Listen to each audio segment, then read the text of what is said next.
Kan Alden sa birthday kahapon ha, parang mga cat din. Wala ako dito no sa mga ginawa mga kasembero. So sama celebrate ng birthdays. Para rin sila para may cake mga kasemeros no. Although iba yung naghahawak ng cake nitong kay pero nagulat.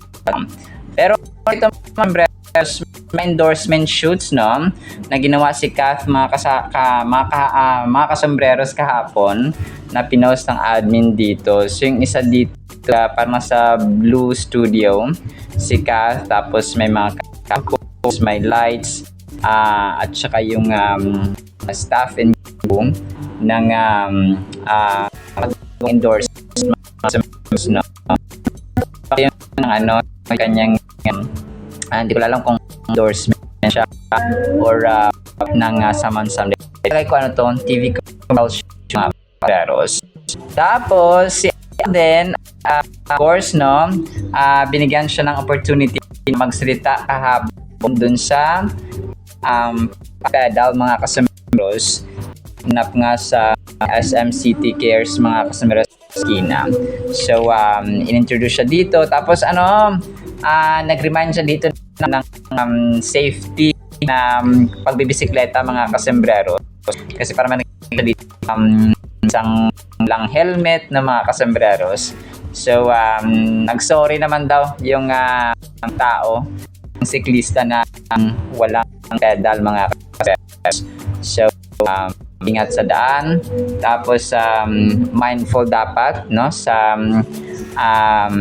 kalsada mga kasembreros. Tapos taking care of other cyclists mga kasembreros of course. So, mamaya pe-play para mapapanood po mga kasembreros no. Alden featured in course 24 oras mga kasembreros. Dito sa na nagkakaroon sila ng or tapos ng immersion, tapos ng reading mga kasembreros. So talaga din pala no, grabe solid 800 cyclists pala ang pumunta doon sa SM City Cares Marikina kahapon. Tapos yun, parang grabe yung grabe yung to biking or cycling mga kasembreros. So meron itong isa ginawa lista. Panipada niya sa Alden. Sigawan sila kasi pero sa ibang video yun mga. So interview siya ng 24 oras mga kasembreros. So yung sasabi na ang pagbisikleta ay outlet or pagiging reliever ng kasembreros or therapy mental aspect mga kasembreros. So self-care na rin yung membreros mga sarang trabaho at ang inasikaso mga kasembreros ay pabisita yung kanyang yung kanyang reading mode mga kasembreros. Dami nang umattend mga kasembreros doon sa sa SMC. Actually more than 800 cyclists mga kasembreros yung dumadon doon sa SM City Marikina mga kasembreros. So yun, natutuwa siya na lumalawak ang cycling community mga kasembreros sa one way of taking care na rin ng ating physical and mental aspects mga kasembreros. So yun, safety first mga kasembreros. So yun, sa Code Gray natakal din dito mga kasembreros sa 24 oras. So Grayson Lozano mga kasembreros. Yung Siargao, abangan din natin ito mga kasembreros no, pero definitely ay dito muna tutok si Alden yun sa Code Gray no, na shoot nila mga kasembreros. Tapos yun, random photos ni Alden doon sa kanyang SM City Cares event mga kasembreros kahapon. And then yun, yung interview siya, tapos bisikleta siya, so naka-black no si Soiti mga kasembreros. So hindi ko na alam kung anong kasi di ba Sunday ngayon, hindi ko alam kung ano yung magiging dito yung kanya magiging event ngayong araw mga kasembreros, no? Kasi brown out, medyo na late ako ng upload ngayong Sunday kasi brown out din po mga kasembreros kanina. So, yun kung kaya medyo na late ako, no? Sorry po na mga kasembreros. Tapos, pinost din niya, of course, sa kanyang Instagram, yung kanyang ganap kahapon, mga kasembreros, no? Sa SM City Cares. Tapos, yung sa Code Gray, na dito na pinost din ni Joro sa kanyang dito sa kanyang Facebook kahapon or nakarang araw. Tapos in-upload din ni Alden sa kanyang Instagram story kanina mga kasembreros. So yung sa Code Gray niya, yung pinost ni Joro sa nakaraan na post na rin natin mga kasembreros. So FYI lamang ito, no, na ni-repost din pala ni Alden sa kanyang Instagram yung pinost ni best friend niya Joros mga kasembreros, no, dito sa Code Gray at saka sa ano niya, no, sa kanyang SM City Cares Marikina cycling event kahapon. So ang cute ng kanal dito, ang cute ng music background pala ni Joros sa kanyang video kasi emergency paging doctor. So ganun yung kanyang upbeat yung kanyang tugtugan dito mga kasembreros. Tapos yon, isa sa mga major items natin, no, nagulat ako dito kasi kahapon din pala to pinost, no, ng admin ni Catherine itong birthday surprise ni Kath mga kasembreros kasama ang kanyang glam team kay Lulu Moreno Lulu Romero na parang handler daw pala ito ni ni Kath mga kasembreros.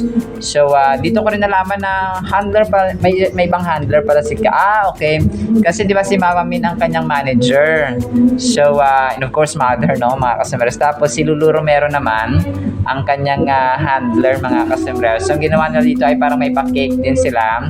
Tapos ang kulit, no, si Kath dito sabi niya sa dulo ng video sabi niya ang queen nonchalant queen sabi gano'n. So dito sina John Valle, siguro nandito sina Justin Benitez mga kasembreros, no.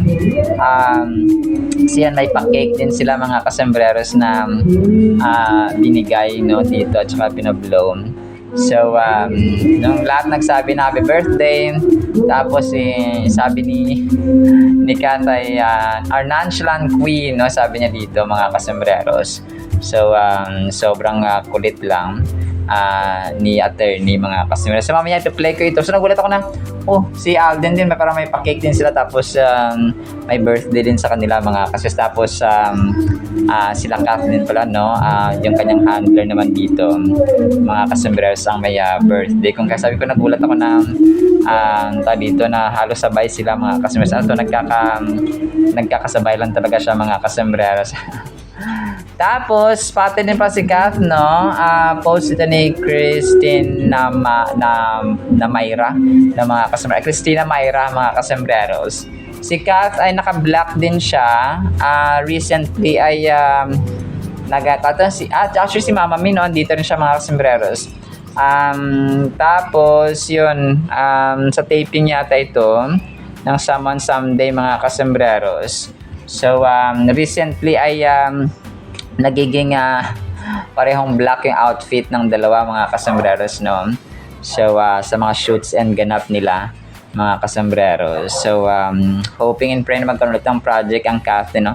So dito wala kasing boses music background lang meron mga kasembreros dito kaya Kath. So sobrang ganda, no, ni Phenomenal Box Office Cinema Queen.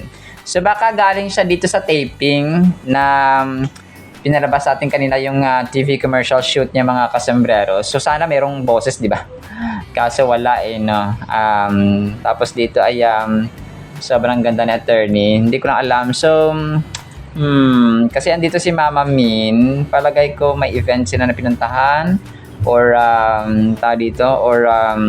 nasa yung TV commercial shoot ni Kath na po pwede mga kasembreros yung una natin na-flash. Pwede rin po mga kasembreros. So wala rin details no, kung saan sila nang galing or pwede nagsushoot si Kath ng Someone Someday dito na pwede rin pong ganoon mga kasembreros na ginawa ni ng Kath at Mama Min dito mga kasembreros, no. So para malalaman natin yan. Tapos, yun, may videos dito si Alden na, yun nga, no, parang sa starting line pa sila ng pagbibisikleta doon sa SM City Marikina. Tapos, ito, replay ko ito mamaya mga customers, ang ganda mga tao. Sabi niya, Alden. Kala mo tatakbong mayor ng mga customers or tatakbong politiko. Pero, yun. Tapos, pinadaan nila si Alden, no? Mga kasombrero. So, padaanin, no? Sabing ganoon ng mga tao, mga kasembreros kaya Alden. So, ang cute kasi parang ginawang parang congressman or mayor si Alden dito no? Sobrang kulit na mga tao. Sobrang, alam mo yun, na-appreciate nila at saka love na love nila si Soiti, mga kasembreros. So, definitely, no? Sobrang kabaitan at sobrang humble ni Alden ay talagang kagalang-galang si Mayor Alden. Tapos speaking of mabait, no, si Alden dito ay pinagkaguluhan. Tapos mga nanay, no, or lola dito ay nagpa-picture kay Alden, mga kasembreros.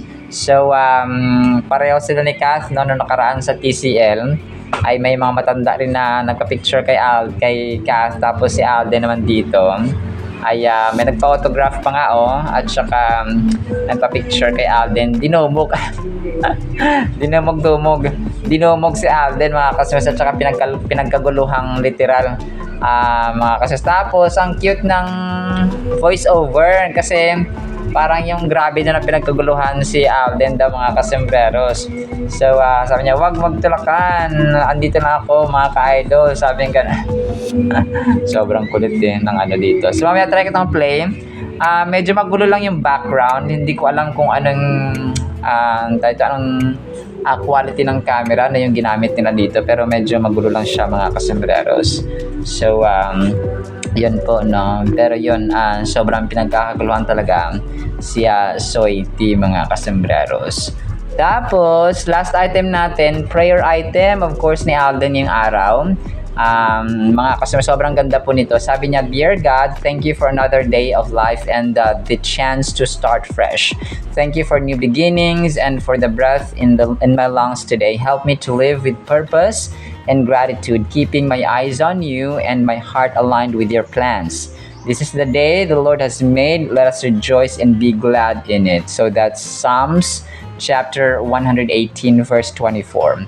Let your will be done on earth as it is in heaven. Use me as a vessel to bring your love, peace, and truth to those around me. Help me to walk in step with you, to listen your voice, and to respond with obedience. Today, I choose to live for you. In Jesus' name, amen. So, amen and amen, Pops Alden, no? Sa iyong panalangin. So, actually, yun lamang, no, sa ating Kathleen items. Ipi-play ko po itong mga videos na sobrang mag-enjoy kayo, mga kasembreros. Tapos, panoorin natin or pakinggan natin, of course, ang salita ng Panginoon na sobrang mahalaga sa ating buhay. Isang pinagpalang araw at Sunday po sa bawat isa. Isa ang pagbibisikleta sa paraan ng self-care ni Alden Richards, aka Dr. Grayson Lozano, ng upcoming medical drama series na Code Gray. Si Alden nga ang nanguna sa isa sa pagdiriwang ng World Bicycle Day. Makichika tayo kay Athena Imperial.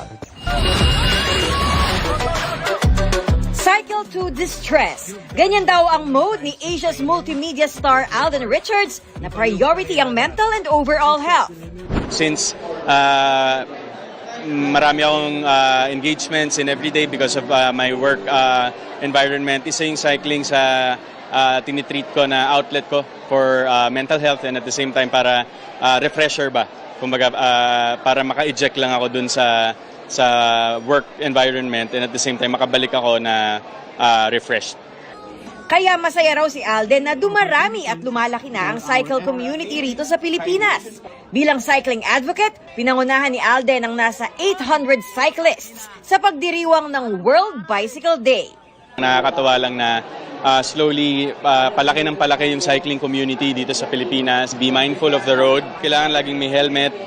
Make sure that yung bike nyo is in good condition before riding out. And safety first. Bukod sa kanyang active lifestyle, abala rin si Alden para sa upcoming medical drama series na Code Gray. Gaganap si Alden bilang si Dr. Grayson Lozano, isang surgeon. Natapos na rin namin majority of the preparations, also the immersions, the script reading, look test and everything. So excited kami to grind for our first shooting day on Monday. Bukod sa Code Gray, nagsimula na rin si Alden at ibang cast members sa taping ng romantic comedy series na Love Siargao kasama si Nadine Lustre. Athena Imperial updated sa Showbiz Happy!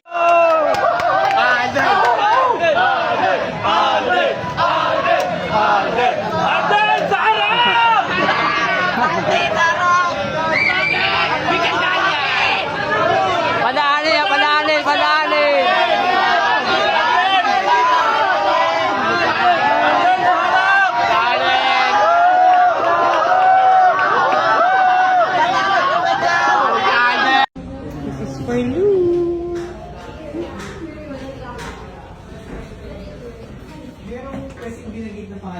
Happy birthday to you.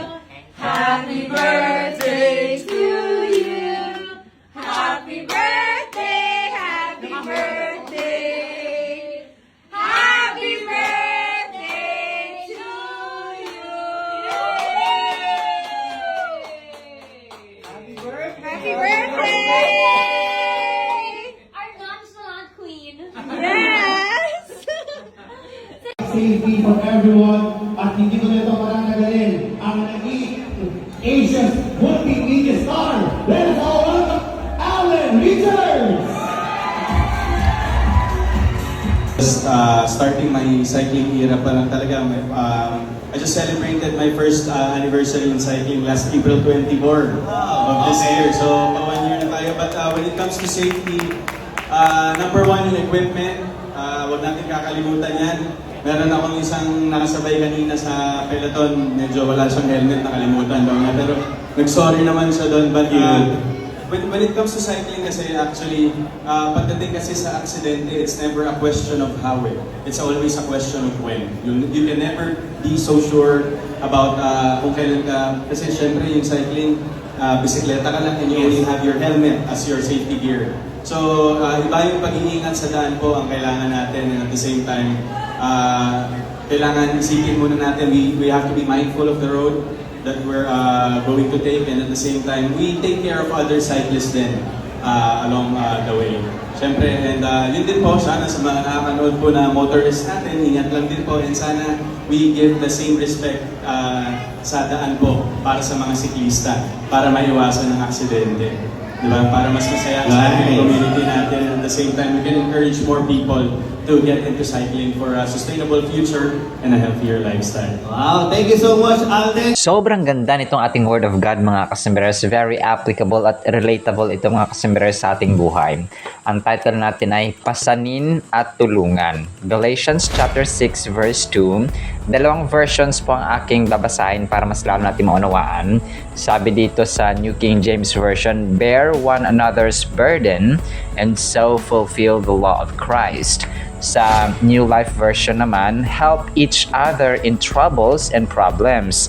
This is the kind of law Christ asks us to obey. So grabe mga kasembreros, no? Alam niyo po yung pagtutulungan, it's really something na dapat nating pinopossess or ginagawa, mga kasembreros. Hindi lang sa isang kumpanya, ha? Hindi lang sa isang grupo or society, but much more sa ating pamilya, mga kasembreros. So yung pagtutulungan, yung pakikiisa, yung unity, kasi ano yun magdadamay-damay yun, mga kasembreros. Kung connected yun na kunwari magplano ang nanay, so suportahan ng anak, suportahan ng asawa, suportahan ng kapatid or kung sino man dyan na malapit sa kanya, mga kasembreros. So ganoon po siya. It's really important na talagang magpasanan tayo. Yung sakit ng kalingkingan ay sakit ng buong katawan. So yung tagumpay ng kalingkingan, tagumpay din ng buong katawan, mga kasembreros, o ng buong pamilya. So kumbaga kunwari, naging successful yung isang member ng family or nagtamo ng tagumpay. So, lahat kayo masaya na ganoon siya, mga kasembreros. So, kung isa naman ay nahihirapan, so dapat ay nararamdaman nyo ng buong pamilya. Tapos, magtutulungan sila, mga kasembreros. So, papasok talaga dyan ang unity, ang concern, ang pagtutulungan, mga kasembreros. So, hindi lang sa pagtutulungan sa masama ha, kasi baka masama na yung ginagawa ng kaibigan mo or ng tropa mo or no, kung sino man dyan, tapos tinutulungan mo pa na tinotolerate mo pa mga kasembreros na tulungan siya. So dito, Apostol Pablo ay talagang mapaparang nag-remind sa Christians, mga kasembreros ngayon na tutulungan. Nandun yung empathy, no? Empathy din to mga kasembreros. You're putting yourself in one's shoes, mga kasembreros, na nararamdaman mo yung nararamdaman nila. Na-feel mo yung kanilang pighati, yung kanilang tagumpay, yung kanilang success, mga kasembreros. So either up or down, mga kasembreros, ay nandoon tayo. So ganoon siya, mga kasembreros, no? Kailangang pasanin or magtulungan, mga kasembreros. So parang yung yung mga ants, yung mga langgam, mga kasembreros, nag-research ako doon. Hindi sila mapabihira sa mga langgam na makita mo na mag-isa. Okay? When it comes to teamwork, ang mga ants or ang mga langgam talaga, isa sa mga examples, mga kasembreros, ng pagtutulungan or teamwork talaga, mga kasembreros. So they help each other. Tapos yun, talagang pinapasan nila, mga kasi diba alam natin yung mga langgam, maliliit lang sila. So they need more, no? More number of ants, mga kasembreros, para para maging magaan yung kanilang trabaho, mga kasembreros. So di ba sa bahay, kunwari ikaw yung nagluluto, ikaw pa yung maglalaba, ikaw pa yung maglilinis, ikaw pa yung maghahatid ng bata sa eskwelahan, ikaw pa yung basta ikaw pa magtatrabaho, no? Parang gano'n ba? Parang ikaw na lang lahat, mga kasembreros. So it's really, kumaga pa, nakaka-burn out, no? Nakapagod, mga kasembreros, yung uri ng trabaho na ikaw lang lahat mag-isa nagtatrabaho. Kunwari, nasa farming ka pa o nagsasaka ka pa, tapos yung mga anak ka pa, tapos parang basta mahirap siya, mga kasembreros. So tapos yung mga single mom or single parent, no, single dad, no, nagiging mommy daddy sila at the same time. So mahirap din, mga kasembreros, no, kapag ikaw lang pa mag-isa. Kung kaya dito talaga, no, lalo na sa kapatiran sa church, mga kasembreros. So sa simbahan ni Lord Jesus Christ, talagang dapat manifesting at nakikita talaga dito yung pagtutulungan at pagpapasan ng problema ng ibang tao. So kasi nakikiramay ka, for example, sa namatayan. So given na yun, mga kasembreros. So iba pa rin yung may katuwang ka, no? May katulong ka, mga kasembreros, every time you do something na mabigat or na hindi siya kaya ng isang tao, no? You need a friend, no? You need to call someone, mga kasembreros, para matulungan ka sa iyong problema. So ganoon po siya, mga kasembreros. Ito yung gustong taglayin din, gusto ni Apostle Paul, gusto ni Lord Jesus Christ, mga kasembreros, sa taglay natin sa ating buhay, sa ating pamilya, mga kasembreros. Kasi iba yung yung taong concern kasi talaga sa iyo. Sila yung unang dadamay, unang tutulong, mga kasembreros. So ito rin yung sabi dito, alam nyo, napakahalaga nito na maunawaan dapat natin na sabi niya, pinufulfill pala natin yung law na yung batas at saka yung salita ni Lord, mga kasembreros. Kasi sa last verse, sabi niya, and so fulfill the law of Christ. Kapag tayo daw ay tumutulong sa ating kapwa, sa ating kapatiran, mga kasembreros, sa ating pamilya. So ganun po siya. Especially sa church, mga kasembreros, ni Lord Jesus Christ ito na tinutukoy niya Apostol Pablo, mga kasembreros. So maganda rin tong sa New Life Version, sabi niya, help each other in troubles and problems. This is the kind of law Christ asks us to obey. So ito yung gusto ni Lord, kasi nasa-summarize dyan yung ikalawang commandment, mga kasembreros, na love your neighbor, no? Love our fellow people as we love ourselves. So kung mahal natin ating kapwa-tao, so tinutulungan natin sila. Kung mahal natin ating kapwa-tao, nauunawaan natin yung kanilang sitwasyon. So kung mahal natin ating kapwa-tao, may empathy tayo sa kanila, may sympathy tayo sa kanila. Kung mahal natin ating kapwa-tao, ayaw natin nakita silang nahihirapan. So kung kaya natin silang tulungan, dapat tulungan, mga kasembreros. So ganun po ang gustong sabihin dito ni Apostol Pablo sa mga believers especially. So believers in Christ are fellow members of His body, which is the church. All are children of God, and all have been born of the Spirit. All have been transferred from the kingdom of darkness into the kingdom of His dear Son. All have received eternal life as a free gift of God's grace, and all have been granted an inheritance that is kept for us in heaven. So parang lang yan parang sa magkakapatid na kung magkakapatid kayo, pare-pareho kayo ng tinatamasa, no? Kunwari, tatlo kayo magkakapatid, tapos mayaman kayo. So, pareho kayo ng tinatamasa sa buhay. So, kung anong kinakain ng kapatid mo, yun din yung kinakain mo. Kung ano yung kanyang, kung nakakabili siya ng gamit, ikaw rin ganoon. Kasi equal rights, no? Equal yung karapatan mga kasembreros ninyo mula sa inyong family or sa parents mga kasembreros. So, definitely, ganun din po, no? Kasi lahat tayo anak ng Diyos, lahat tayo nakatanggap ng kanyang biyaya, nakatanggap ng kanyang regalo, na-transfer na tayo from kadiliman to anak ni Lord Jesus Christ, anak ni Lord na si Jesus Christ nga po. Tapos yung lahat tayo nakatanggap, parang equal ba na yung karapatan, yung regalo, no mga kaso ganun po siya. So definitely ay accountable tayo, no, sa Panginoon mga kasembreros, kung paano tayo mamuhay, paano yung ating ugali, no. But we also are responsible for the attitudes we adopt and actions we take towards our fellow brothers and sisters in Christ. So accountable tayo, no. Ano mang ugali natin, ano mang attitude natin mga kasembreros, accountable talaga tayo. Kumaga pa mabuti man o masama yung ating ginagawa sa ating kapwa-tao, accountable tayo doon. No, kung ipagsusulit natin, i-evaluate ni Lord mga kasembreros the way we treat other people, especially yung mga kapatiran natin sa simbahan. No, we each have a responsibility to support and encourage fellow believers and are called to bear one another's burdens and thereby fulfill the law of Christ. So grabe, no, napakaganda nito mga kasembreros talaga ng kasi ang church dati may mga parang yung kung ano nangyari dati sa church mga kasembreros sa old Christian churches na founded by the apostle or Saint Paul, ay ganoon din po ang nangyari, no, sa kasalukuyan. May mga misunderstanding, may mga differences kasi hindi naman mapi-please lahat ng tao. Kunwari si Maria, hindi naman siya kasimbait ni Pedro. Si Alberta, hindi naman siya kasimbait ni Consuelo. So parang ganoon ba mga kasembreros na may mga individual differences talaga kahit sabihin mo na parehong Kristiyano. So dito na papasok talaga yung maturity, no, ng Christian walk natin mga kasembreros. So kapag mature ng tao, no, pinrocess na siya, matagal na siyang naglilingkod sa Panginoon.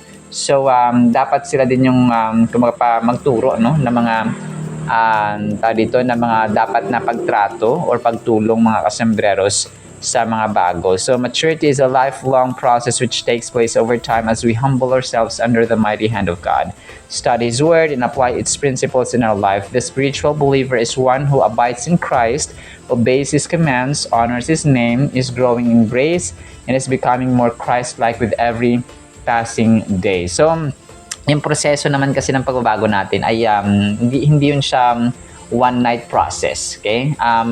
May tamang panahon, let's say every day, no, let's say lifetime nga yun, no? Hindi mo pwede sabihin na 2 years lang mababago na ako, 3 years lang mababago na ako, pero meron siyang changes, okay? May improvement siya mga kasembreros. Let's say patience, wala ka talagang pasensya dati, no? Hindi ka nagpapatawad and so on, no? Madali ka magalit, bugnutin ka. So nung nakilala mo si Kristo, unti-unti ka nagbago mga kasembreros. So ganun po yung ibig sabihin nun. Hindi man siya, kasi hindi naman tayo perfecto, lahat tayo kasi this world was once fallen. So therefore we cannot find any perfect human being sa mundong ito. But ginagawa natin ay sumusunod tayo sa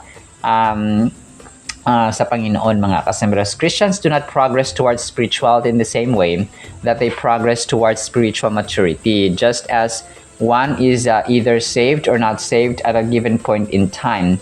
A believer is either spiritual or not spiritual at a given point, and there is no middle ground. Whereas we are only saved once and can never be unsaved. We can and will saw between being spiritual and unspiritual throughout our lives. So, ganoon siya mga kasembreros, no? Talagang proseso, na may process mga kasembreros yung ating change. So, but definitely, doon siya magsusuma, no? Kapag mahal natin ating kapwa-tao, magtutulungan tayo mga kasembreros. Sin siya. Alright? Sinama po sa ating Word of God, ha?